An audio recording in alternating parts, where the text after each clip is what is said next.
Je vais vous exposer la raison pour laquelle je me suis fait vacciner contre la grippe H1N1, chose que je regrette amèrement aujourd'hui.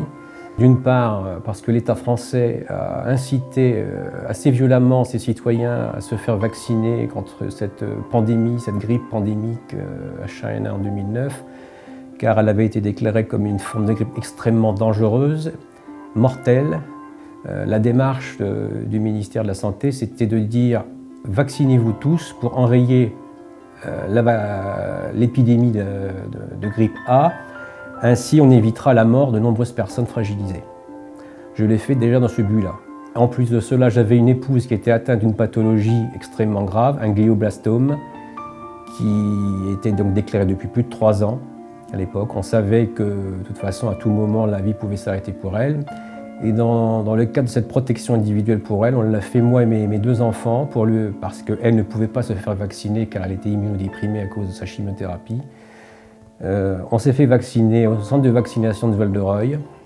Dans ce centre, le médecin qui m'a reçu, je me rappellerai toujours, je lui avais demandé d'obtenir le vaccin sans adjuvant car il était disponible, le Panenza, fait par Sanofi Aventis dans l'usine d'Incarville, dans l'Eure. Elle me l'a refusé. Elle me l'a refusé en me disant « j'ai pas assez de doses, donc je ne peux pas me permettre de vous le donner, j'ai aucune raison médicale de vous le donner, je vous donnerai que du Pandemrix de chez GSK, qui est lui adjuvanté au squalène ». Donc contre mon gré, j'ai eu ce vaccin et que j'étais déjà pas très enclin à le faire, mais 11 jours après, j'ai compris l'erreur que j'avais faite.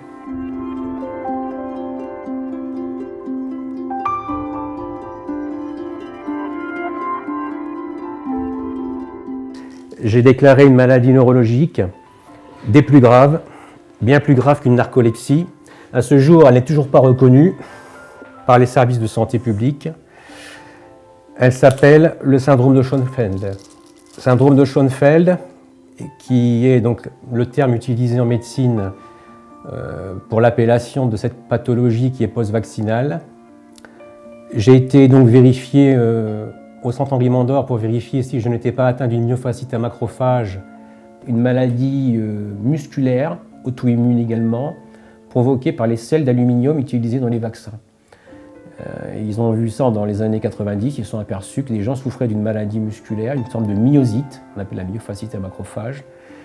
Et pour poser ce diagnostic, il y a une biopsie à faire, que j'ai fait d'ailleurs, à Henri Mandor, du deltoïde, c'est-à-dire ici, de la zone du bras, pour voir s'il n'y a pas des macrophages avec un certain substrat luminique.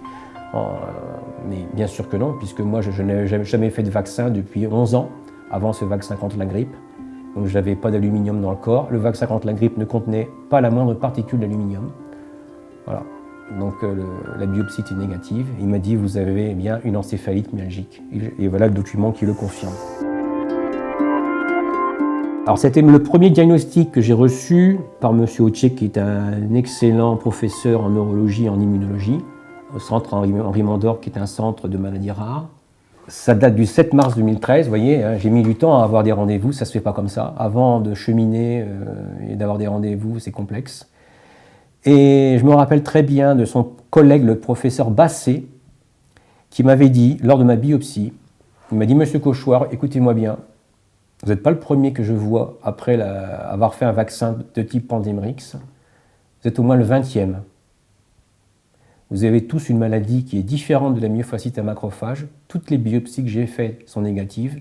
On va arrêter les frais ici. On sait maintenant que les gens qui ont eu du Pandemrix ne sont pas des myofasciites à macrophages, même si on l'avait pensé. Ce sont des encéphalomyélites myalgiques, appelés autrement syndrome de Schoenfeld. Monsieur Autier a bien retenu le lien avec la vaccination. Monsieur Basset, qui est son collègue, l'a reconnu, m'a dit « J'ai vu plus de 20 personnes qui ont reçu du Pandemrix et qui sont venues dans nos services pour essayer de comprendre. » Nous, on voulait comprendre ce qui se passait. On a cherché et on s'est vite rendu compte que ce n'était pas un problème d'aluminium. Ce n'était pas un problème d'aluminium de vaccin antérieur qui aurait été la cause des troubles, parce qu'il y a des symptômes qui se chevauchent entre la myofasciite à macrophages et la maladie que j'ai. Donc il voulait bien s'assurer que ce n'était pas une myofasciite à macrophages qui avait été réactivée. Alors voilà mon deuxième diagnostic pour ma pathologie, faite par le docteur Grégoire Cauzon, en service d'immunologie à Lyon.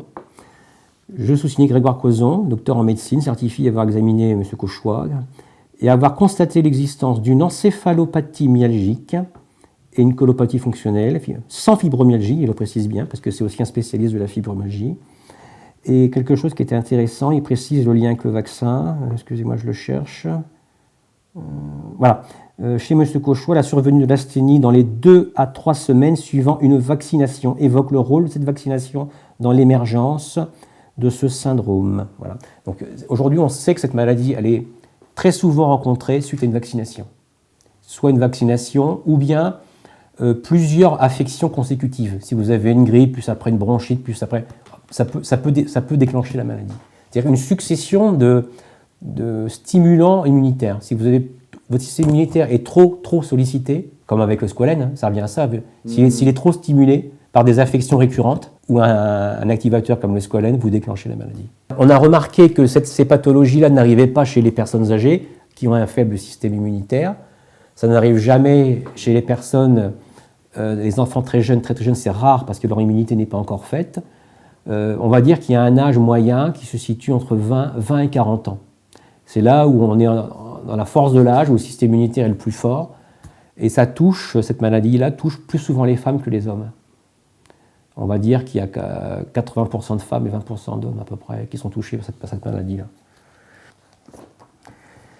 Un truc très intéressant pour vous, c'est un test du sommeil. C'est mon deuxième test de sommeil qui a été fait ici, dans un hôpital près de Rouen, où on voit, regardez bien ici, c'est important, les stades de sommeil, stades 1, 2, 3 et 4. Vous voyez que le stade 4, je suis à 0 en bas, il y a les pourcentages, hein, ici, pardon, durée totale en minutes. Hein. Donc en stade 4, sur une nuit complète, j'ai 0 minutes de stade 4. J'avais que 7 minutes de phase 3, c'est-à-dire rien. Ce qui veut dire que j'avais 2,2% de sommeil réparateur à l'époque, et la norme c'est 25%. Si vous n'avez pas entre 20 et 25% de sommeil réparateur, vous vous usez chaque jour, vous ne vous réparez pas, vous devenez rapidement un zombie sans force. Vous n'avez plus aucune force, plus de mémoire, plus aucune capacité à réfléchir, vous ne savez plus même pas faire une addition. Vous êtes vraiment un légume, quoi. Si je dois aujourd'hui, ma capacité à vous parler aujourd'hui, sachez que j'avais un QI de 152 avant la maladie, et je pense que c'est un peu grâce à ça que j'ai encore la capacité de m'exprimer aujourd'hui. Je connais des gens qui ne sont même plus en état de parler. J'ai constaté une aggravation par rapport à ce que je ressens en termes de qualité de réparation. Je sais que maintenant, je n'ai plus rien du tout, je le sens bien. Ça se sent. Je veux dire, j'étais moins atteint à cette époque que je le suis aujourd'hui. Parce que là, je vous parle, mais je vais en payer lourdement les conséquences dans les heures qui vont suivre et les jours suivants. C'est-à-dire que pendant plusieurs jours, je vais être dans mon lit sans pouvoir bouger.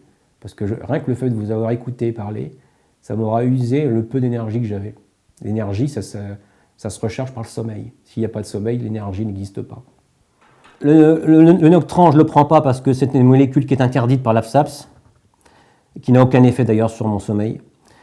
Le Zolpidem me sert, c'est du 10 mg, j'en prends tous les soirs un comprimé, voire 2 des fois si je n'arrive pas à m'endormir. Parce que chez nous, le système de mise en place du sommeil est totalement détruit.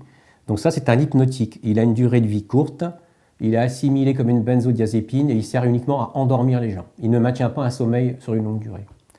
Je dois le cumuler à du Noctamide. Ça, c'est du Noctamide générique. Depuis peu, il a été génériqué.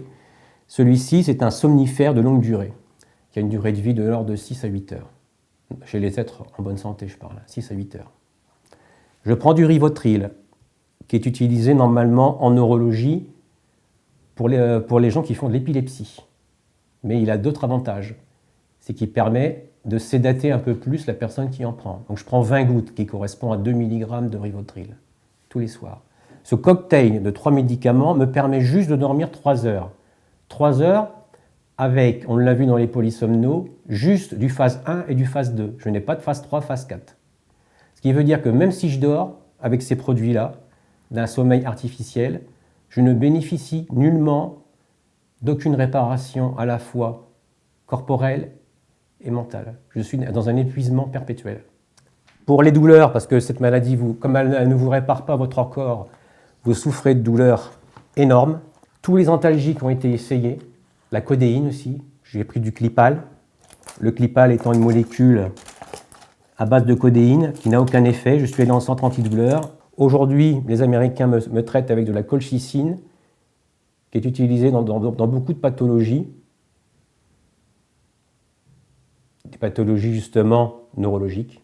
Et pour ma forme de diabète insipide, on utilise de la desmopressine qui crée donc une hormone que le cerveau ne sait plus produire afin de réguler le fonctionnement rénal. La maladie que j'ai, c'est une neuro-inflammation permanente du cerveau et de la moelle épinière. C'est-à-dire que le cerveau est tout le temps en inflammation. Les glandes qui composent le cerveau, comme le thalamus et l'hypothalamus, ne sont plus en mesure de sécréter les hormones qu'elles devraient faire. Donc toutes les hormones ne sont pas produites, certaines en excès et d'autres pas du tout. La preuve, en tant qu'homme, je suis devenu totalement impuissant 18 jours après la vaccination, alors que je ne souffrais d'aucun problème préalable. J'ai aussi des problèmes d'hormones au niveau de vasopressine, au niveau du cœur. Le cœur ne fonctionne plus normalement. Ça a été vérifié par des enregistrements. Je souffre aussi chaque nuit d'un manque d'oxygène dans le sang. On appelle ça en médecine de l'hypoxie. L'hypoxie, ce n'est pas de l'apnée du sommeil, je précise bien. C'est vraiment le cerveau qui arrête de commander le fonctionnement musculaire des poumons. Les poumons n'arrivent plus à fonctionner parce que le cerveau ne donne plus l'ordre.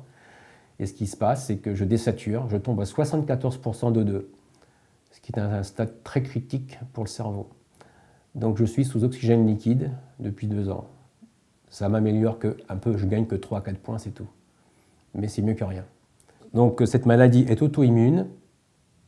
On le sait depuis 2011, grâce à des travaux norvégiens. Elle est auto-immune, c'est-à-dire que la maladie n'est pas contagieuse. C'est une maladie un peu comme une sclérose en plaques. C'est une maladie que vous avez fait vous-même contre vos cellules. Vos cellules de votre système immunitaire se sont trompées. Elles se sont trompées à cause de l'adjuvant squalène qui a été utilisé. On a tellement mis en branle le système immunitaire avec le squalène que mon système immunitaire s'est détraqué. Il s'est détraqué, il a créé une maladie auto-immune de toutes pièces. Et aujourd'hui, son objectif, c'est de détruire certaines cellules de mon cerveau, d'où la neuroinflammation. Chez nous, on meurt de fatigue, la fatigue des organes. Le cœur lâche, ou les reins. Voilà. La fatigue des organes fait qu'à un moment ou à un autre, il y a bien un organe qui va lâcher, quoi. J'ai perdu énormément en masse musculaire. Ça a commencé au niveau des fesses. J'ai perdu 2/3 de tous mes muscles. Ce n'est pas lié à l'inactivité du tout, parce que je me bats pour entretenir le minimum de muscles, pour ne pas être dans un siège roulant. Et voilà, donc c'est connu chez tous les malades, et on perd les muscles. On perd les muscles parce que, je vais vous expliquer très simplement, il y a un test qui s'appelle le VO2 max, un test qu'on fait sur un vélo ergonomique à l'hôpital, ou en pédale, sur un vélo sur lequel on augmente l'effort de pédalier, et on mesure les paramètres respiratoires et cardiaques. Donc on s'est aperçu, sur moi puis sur d'autres personnes qui ont fait ces tests-là, qu'on avait dans le sang un niveau d'acide lactique extrêmement élevé, de l'ordre de 20 fois la norme. C'est-à-dire que dans tous nos muscles, on a de l'acide lactique, qui normalement, c'est un sujet sain, par le sommeil et le repos, est absorbé et purgé. Chez nous, non. L'acide lactique, elle reste partout, dans les articulations des muscles, des tendons. Et donc, ces douleurs, elles viennent de là. C'est l'acide lactique qui vous ronge les tissus. C'est lent, c'est un processus lent, mais vos muscles disparaissent comme ça. C'est pas parce que vous restez à rien faire, non, c'est parce que même si vous bougez, il n'y a rien à faire. Vos muscles vont fondre. Je ne m'étais pas intéressé en médecine, à part la pathologie de ma femme, je ne savais pas un instant qu'un vaccin pouvait détruire la vie de l'individu, voire même le tuer, ou lui causer une pathologie auto-immune irréversible. Je ne savais pas qu'un vaccin pouvait faire cela. Je n'ai jamais été pro-antivaccinaliste. Maintenant, je le suis parce que je sais, grâce à tous les contacts que j'ai autour de moi, que je ne suis pas un cas isolé. Il y a en France 200 personnes issues de la vaccination pandémique H1N1 qui ont perdu leur santé. Il y a exactement 5000 Européens qui sont également atteints de maladies extrêmement sévères suite à cette vaccination avec Pandemrix. Beaucoup en Scandinavie, Suède, Norvège, Finlande, car ils ont eu un taux de vaccination qui a dépassé les 80%. La majorité des cas se trouvent en Suède. La France étant un pays où il y a eu très peu de vaccinés, il y a eu exactement 4 100 000 personnes qui ont été vaccinées avec du Pandemrix et 1,6 million avec du Panenza. On compte très peu de victimes, mais vraiment quasiment pas avec le Panenza. Par contre, avec le Pandemrix, il y a un score extrêmement élevé de pathologies de tout ordre, auto-immunes, certains cancers, des leucémies. Et on dénombre en Europe 350 décès dans les heures qui ont suivi l'injection du Pandemrix. Alors, vous voyez, ici je vous présente mon bonbon de vaccination qui a été fait le 23 novembre 2009 avec du Pandemrix, vous le verrez, de chez GSK. Bon, je voulais ajouter aussi une précision. Mon médecin traitant m'avait fait donc un courrier, justement, dans le cadre de la protection de mon épouse qui était atteinte du glioblastome, de faire la vaccination de l'entourage, moi et mes enfants, à l'époque, vous voyez, voilà ce document. J'aurais jamais dû l'écouter. 11 jours après l'injection, mes enfants n'ont rien eu par chance. Moi, j'ai ressenti cette encéphalite brutale, et donc je me suis empressé de le déclarer à mon médecin traitant, qui a pris contact avec GSK. Vous voyez ici le document de chez GSK, un document de fiche de pharmacovigilance pour déclarer les effets indésirables graves que j'avais déjà subis immédiatement après l'injection. Des cervicalgies, une asthénie intense, de la fièvre, des douleurs qui s'apparentaient à de la fibromyalgie mais qui n'en étaient pas du tout. La réponse de GSK, de Marly-le-Roi, leur service de pharmacovigilance: nous avons bien pris en compte votre problème, pas d'excuses, rien. Pas de traitement. J'ai un numéro de dossier, mon numéro de dossier B06 25 477A. Voilà, je suis à quel numéro de dossier pour eux. Ils se sont entretenus avec moi pendant 1 heure. Madame Emma Carl de leur service s'est entretenue avec moi pour me dire: Monsieur Cauchois, je suis désolé, vous avez le syndrome de la guerre du Golfe. Alors je ne suis pas un soldat, je n'ai jamais participé à l'opération Tempête du désert. Donc, si je ne suis pas un soldat, que je n'ai pas participé à l'opération et que j'ai leur maladie, c'est que c'est bien lié au vaccin que j'ai eu. Et donc relié au squalène, parce que c'est la seule molécule qui était identique entre le vaccin H1N1 Pandemrix et le vaccin contre l'anthrax, qui connaissait aussi la même molécule qui était le squalène MF59 de chez Novartis. Utilisé par justement les soldats américains. Exactement, pour les protéger contre l'anthrax. Ils avaient reçu 3 doses espacées d'1 semaine. Les gens essaient de faire croire que les soldats de la guerre du Golfe, je parle de la guerre du Golfe de 1991, étaient atteints d'un syndrome de stress post-traumatique de guerre. Il n'en est absolument rien. Un soldat sur 4 est rentré avec des maladies auto-immunes diverses, dont la plus connue qui est la mienne. Il y a eu aussi des cas de narcolepsie.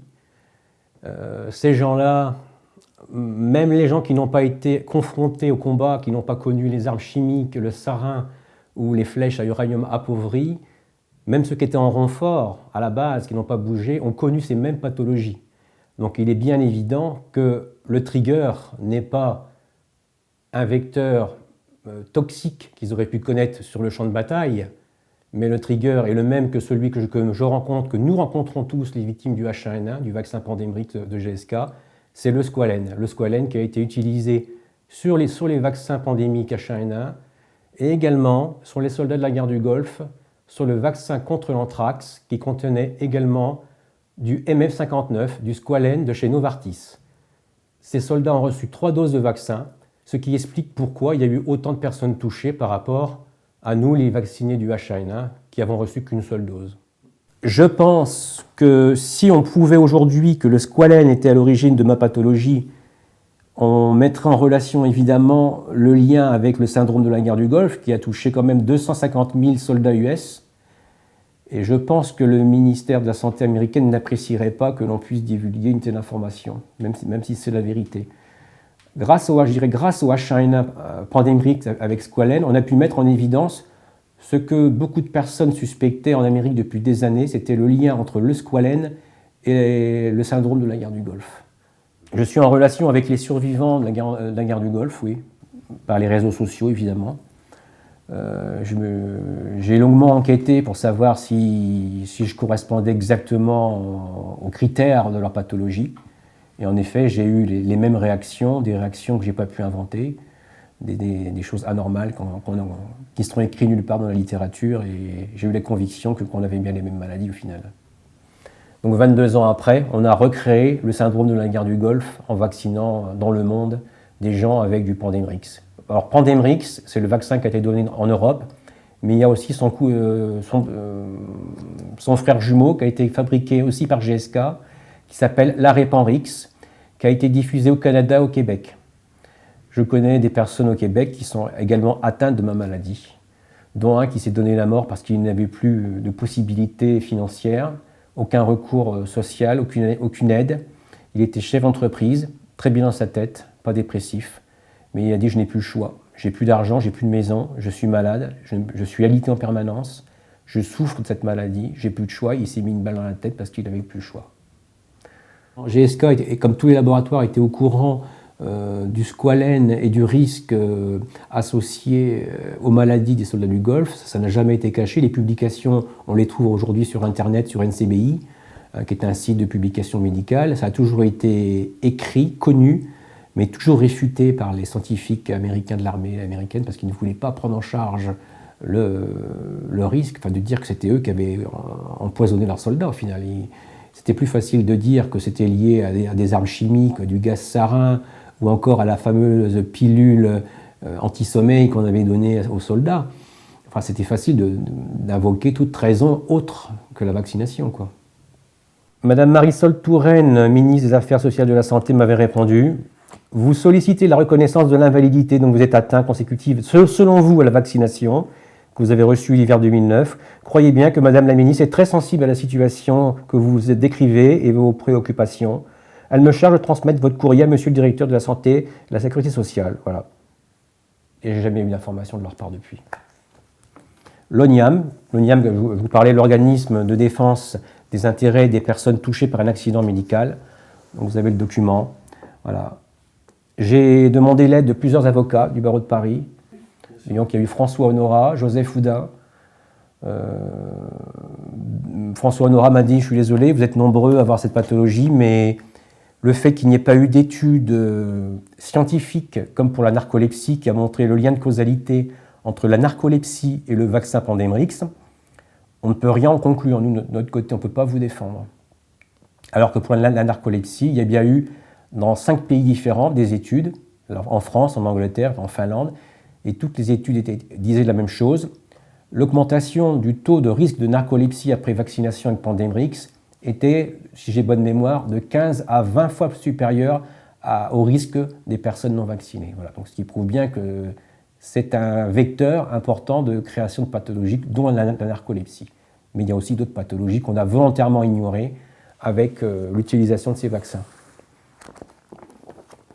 Alors, je suis allé voir aussi des charlatans, je dirais, entre guillemets, des médecins qui sont le deuxième centre de référence des maladies du sommeil. Le dernier était à Montpellier. Je suis allé avec une femme qui était donc aussi vaccinée et atteinte de la même pathologie que moi. Nous sommes allés à deux rencontrer ce médecin au centre de Montpellier. Et il a nié l'évidence de notre pathologie parce qu'il ne la connaît pas. Et pour lui, il n'exclut pas qu'il y ait un risque vaccinal, mais ne connaissant pas la maladie, il l'a nié, quoi. Pour finir, il m'a dit que je n'avais pas de maladie, que c'était peut-être lié au vaccin, mais qu'il n'expliquait pas pourquoi je n'avais plus de sommeil réparateur. Et qu'il ne voulait pas faire de mesures, lui de son côté, sur moi pour vérifier ce que je lui disais. J'avais quand même 2 polysomnos qui montraient qu'il y avait un problème de sommeil réparateur. Il n'a pas voulu les faire. À Paris, la Salpêtrière aussi, le premier centre de référence de la narcolepsie et des maladies du sommeil, tenu par Isabelle Arnulf, le professeur dans ce domaine. Elle m'a répondu, j'ai son courrier, elle m'a répondu « Non, je ne peux pas prendre votre dossier en charge car j'en ai pas les compétences ». Je perds beaucoup de temps, j'ai pas beaucoup de force et je dois me battre contre un système où tout le monde vous repousse parce que en France comme ailleurs, cette forme de maladie qu'on appelle encéphalomyélite myalgique, c'est une forme de maladie mortelle, il faut le savoir. Les gens qui en sont touchés sont souvent mis dans les mains des psychiatres à tort. Moi j'ai joué le jeu, je leur ai fait confiance. J'ai essayé de guérir avec leur thérapie. Ça s'est avoué par un échec cuisant, quoi, je veux dire. J'ai essayé toutes les molécules neurologiques, tous les AD, sans bénéfice. Ici, j'ai encore une preuve irréfutable. entre la vaccination, regardez, c'est un document avec le Schoenfeld syndrome, qui fait le lien entre la vaccination contre la grippe H1N1 et l'émergence du syndrome de Schoenfeld. Bon, ça c'est en anglais, mais bon. La PubMed était un site médical, un peu comme NCBI, où on publie des articles scientifiques suite à des études de médecins, de professeurs. Et là, donc, c'était le professeur en question,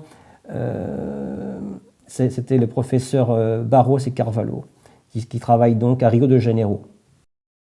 Parce qu'eux aussi ont connu, justement, le Pandemrix. Ils ont connu, en Amérique du Sud, le Pandemrix a été diffusé très largement. Et ils ont eu beaucoup de cas de personnes comme moi qui ont eu la même pathologie avec ce vaccin-là. Aujourd'hui, dans le monde, on pense qu'on est à peu près 10 000 victimes du Pandemrix, avec cette forme de maladie-là. Les chiffres sont cachés parce que chaque organisme de santé sanitaire, comme l'AFSAPS ou la NSM en France, ils ont exactement l'identité des personnes et ils savent exactement quelles sont les pathologies qu'ils ont générées. Dans tous les États, ils ont ces informations-là. Ces informations sont transmises ensuite à Genève, à l'OMS. L'OMS recense toutes les informations de pharmacovigilance du monde entier. Ils savent exactement qui a quoi et le nombre exact. Mais ça, c'est bien tenu secret. Et j'ai appris récemment que ce dossier avait été classé secret défense pour 70 années. Sur les études de pharmacovigilance qui ont été faites avant la diffusion et l'AMM du vaccin Pandemrix, GSK a fait des tests très très rapides, je crois sur 5 ou 6 semaines seulement, sur 2000 témoins sains, en bonne santé et jeunes, et ils se sont aperçus sur leurs essais qu'il y a eu 7 décès sur 2000 personnes, des gens qui n'avaient aucune pathologie connue, des gens en bonne santé. Ils ont bien sûr nié l'évidence de causalité entre la vaccination et les décès. Aucune biopsie n'a été faite sur ces personnes. J'ai porté plainte contre GSK et le procureur de République du tribunal de grande instance d'Évreux m'a répondu il y a moins que de 15 jours qu'il classait le dossier sans suite. La corruption est à tout niveau. Malgré les preuves évidentes, il n'est pas possible d'attaquer GSK. Déjà, il faut savoir une chose, c'est que tous les laboratoires pendant la pandémie grippale ont demandé, avant de proposer leur vaccin sur le marché, ils ont demandé une immunité juridique à tous les États. Tous ont accepté, excepté la Pologne. Le gouvernement polonais n'a pas voulu accepter cette immunité. Et les Polonais n'ont eu aucune victime, parce qu'ils n'ont pas eu de vaccin. Voilà. Mais la France, comme tous les pays, ont connu leur lot de victimes. Sachez une chose qui est très importante, c'est que les USA ont refusé les vaccins à base de squalène. C'était le seul pays dans le monde qui ont refusé le squalène. Pourquoi ? Parce qu'ils savaient que sur leurs soldats, il y avait ce fort risque de causalité entre l'émergence des maladies que les soldats ont eues et ce produit. Il y avait toujours eu ce doute. Mais voilà, le doute n'existe plus aujourd'hui. On sait que le squalène est interdit. En France, il l'est depuis 2011. On a interdit en 2011, par l'AFSAPS de Paris, l'utilisation du squalène dans les vaccins. Le dernier vaccin qui était encore produit en 2011 était le GripGuard, vaccin contre la grippe saisonnière pour les personnes âgées. Aujourd'hui, il n'est plus possible de vendre aucun vaccin avec du squalène.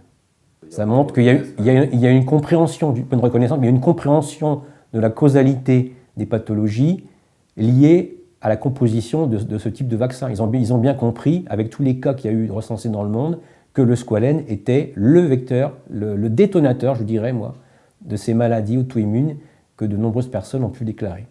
Si on enlève le squalène des vaccins, les vaccins sont moins dangereux. C'est évident. Mais le problème, c'est toujours le terme de rentabilité pour un laboratoire. Ils seront toujours tentés de dire que les adjuvants sont nécessaires pour avoir une bonne réponse immunitaire, ce qui est complètement une hérésie. C'est simplement, ils affirment que c'est efficace d'utiliser un adjuvant dans le simple but de produire plus de vaccins avec moins d'antigènes. C'est simplement un but commercial. Aujourd'hui, on utilise l'hydroxyde d'aluminium dans les vaccins, justement pour minimiser les doses d'antigènes et donc de produire plus de vaccins avec un coût moindre. C'est toujours le problème de l'argent qui rentre en ligne de compte et non pas la sécurité sanitaire des produits. Aujourd'hui, comme le Panenza, c'était un vaccin qui a été fait contre la grippe H1N1 par Sanofi. Alors eux, ils ont bonne face, si vous voulez, aujourd'hui, parce qu'ils ont dit, nous, on n'a causé aucune maladie, ou presque, on va dire. parce qu'ils ont fait un vaccin sans adjuvant. Mais sachez une chose, c'est que derrière ce marché, on leur avait demandé de produire pour le monde entier un vaccin sans adjuvant, mais derrière, ils étaient prêts à enchaîner un vaccin qu'on appelle l'Umenza, qui était aussi fait que du squalène. Il n'a pas été produit par Sanofi, parce que les commandes ont été bloquées. Mais ils étaient prêts à lancer le même poison. Ils ne sont pas mieux que les autres. Ils étaient prêts à lancer du squalène aussi sur le marché. Mais au final, ils savaient très bien ce qu'ils allaient faire. Parce qu'eux aussi bénéficiaient de l'immunité juridique. On sait que l'ANSM, comme toutes les sociétés de pharmacovigilance, sont rémunérées par les laboratoires. Aujourd'hui, ce n'est pas un secret d'État.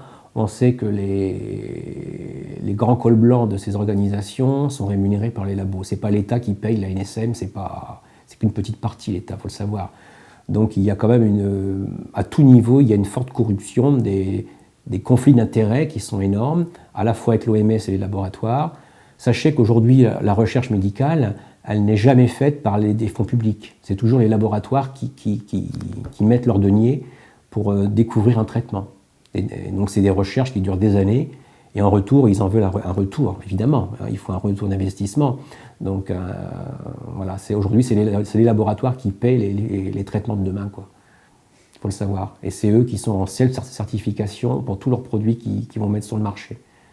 Il n'y a pas de contrôle. Je veux dire, un vaccin aujourd'hui qui va sortir, GSK ou Pasteur ou n'importe qui va dire le vaccin, nous l'avons certifié, il est conforme à l'éthique médicale, mais personne ne va le contrôler derrière. Il n'y a jamais eu d'étude contre placebo faite sur un vaccin aujourd'hui. Ça n'a jamais été fait.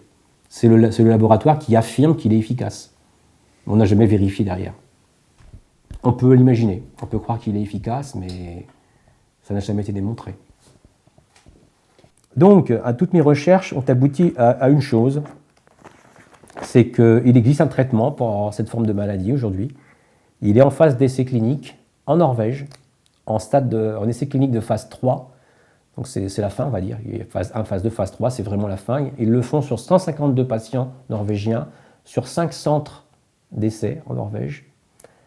Et c'est un essai contrôlé par placebo. Ce qui est normal en médecine, il faut toujours vérifier qu'il n'y a pas un effet psychologique derrière tout ça. Surtout sur cette forme de pathologie qui a toujours été psychanalysée. Et donc, sur leur essai de phase 2, ils ont démontré en 2011 qu'il y avait 70% de leurs patients qui guérissaient avec l'usage du rituximab, une molécule qu'on utilise largement dans le cadre des maladies auto-immunes. Donc ça a été découvert par pur hasard sur 3 personnes en 2009 qui avaient donc 2 maladies, une encéphalomyélite myalgique et un lymphome. Le lymphome qui, lui, permet l'usage du rituximab. Ces 3 personnes ont affirmé en Norvège que ce traitement avait guéri leur lymphome, mais aussi l'autre maladie. Ça avait été un super scoop en Norvège. Et donc, ces médecins qui s'appellent Fluge et Mella, et Dr Fluge et Mella, ont décidé de poursuivre et d'enquêter pour voir si c'était vrai ou s'il y avait quelque chose derrière tout ça.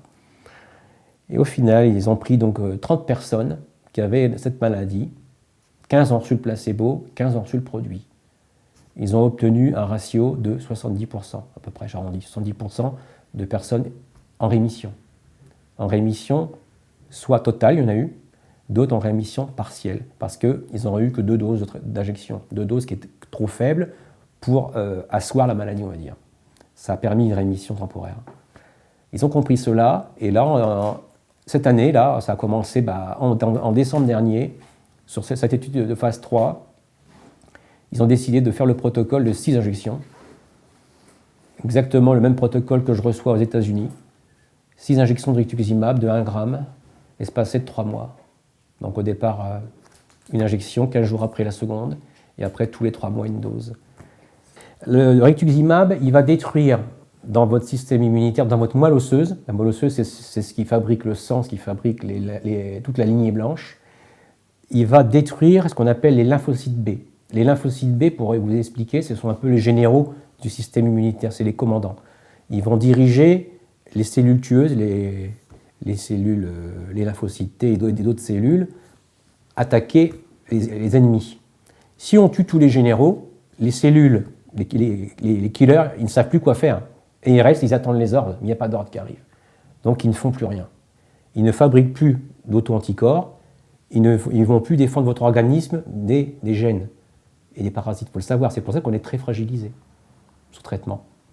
Mais en ayant tué les généraux, on a détruit l'armée. L'armée ne sait plus quoi faire. Donc, ce qui se passe dans le cerveau, c'est que les anticorps, les mauvais anticorps qui attaquaient votre cerveau, vont mourir et ne seront pas remplacés. Et quand ils ne sont plus remplacés, évidemment, à un moment donné, le cerveau va pouvoir se réparer, parce qu'il ne sera plus agressé. Il va refonctionner comme normalement. Le thalamus et l'hypothalamus, qui sont deux glandes près du tronc cérébral, vont pouvoir enfin resécréter les hormones qu'elles devaient faire. Et tout le métabolisme du corps et tous les organes arrivent à refonctionner normalement, les intestins, le système urinaire, le cœur, tout. J'ai joué ma carte, j'ai joué ma carte parce que la France, la CPAM, malgré les efforts d'un certain médecin à Perpignan qui a demandé que je sois pris en charge dans son service de médecine interne pour recevoir ces doses de rituximab, a essuyé un échec, parce que la CPM a refusé sa demande donc de prise en charge thérapeutique. Il ne m'était pas possible de l'avoir en France, ce traitement, ni en Allemagne, ni en Norvège, ni en Angleterre. Le seul endroit au monde où je pouvais le recevoir était aux USA. J'ai appris aux USA que des centaines de personnes du monde entier viennent chez eux, qui ont cette maladie, et qu'il y a, je vous dis, entre 300 et 600 personnes qui sont déjà en rémission. De plus de 2 ans et demi sans dose d'entretien, c'est extraordinaire, quoi. Des gens qui ont retrouvé la santé.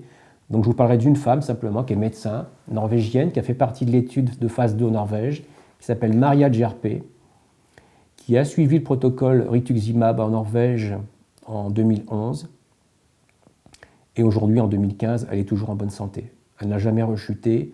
Elle travaille au ministère de la Santé pour défendre la cause de ces malades et pour aider justement à la mise en place de ce protocole dans son pays. D'ailleurs, j'ai même rencontré en Amérique une Norvégienne qui était en salle d'attente. J'ai pu discuter avec elle. Elle m'a dit je suis sous protocole rituximab, je viens chercher ma 5e dose. Et pour moi, au 4e mois, j'ai senti dans ma tête qu'il se passait quelque chose. Donc cette neuroinflammation a disparu. Elle sentait qu'elle avait plus ces céphalées extrêmement douloureuses et jour après jour, elle a retrouvé sa santé. Elle me dit aujourd'hui, je peux vivre pratiquement comme avant, alors qu'elle est à la 5e dose de traitement. Comme quoi, il y a beaucoup d'espoir derrière tout cela, quoi. Mais ce traitement reste malgré tout une chimiothérapie à risque et lourde, qui peut provoquer de lourdes séquelles sur certains sujets et parfois la mort. Ça, faut le savoir dès le départ. Quand on prend ce type de thérapie, de biothérapie, les médecins ne vous le cachent pas normalement que vous risquez la mort ou une maladie nouvelle qui peut apparaître, une réactivation d'une tuberculose ou n'importe quoi. Tout peut arriver. Moi, je connais des personnes qui ont, tout près de chez moi, reçu ce traitement dans le cadre d'une polyarthrite et qui ont développé une maladie qu'on appelle le syndrome de Stevens-Johnson. C'est une maladie de peau, une maladie auto-immune qui attaque toute la peau, tout l'épiderme du corps, qui n'épargne aucune zone, très très douloureuse et mortelle. Pour prendre ce produit-là, il faut vraiment avoir une maladie très grave. C'est pas de l'aspirine, je veux dire. Il faut bien peser le pour et le bénéfice-risque, comme ils disent à l'ANSM, il faut bien peser le risque et le bénéfice de prendre une telle thérapie. Pour mon traitement d'1 an, je vous parle du traitement, des frais de voyage, l'avion, etc. Ça me coûte 23 000 €. Ce n'est pas à la portée de tout le monde. Celui qui n'a pas eu la chance de faire des économies, ou d'avoir un petit capital, n'a pas la chance de guérir.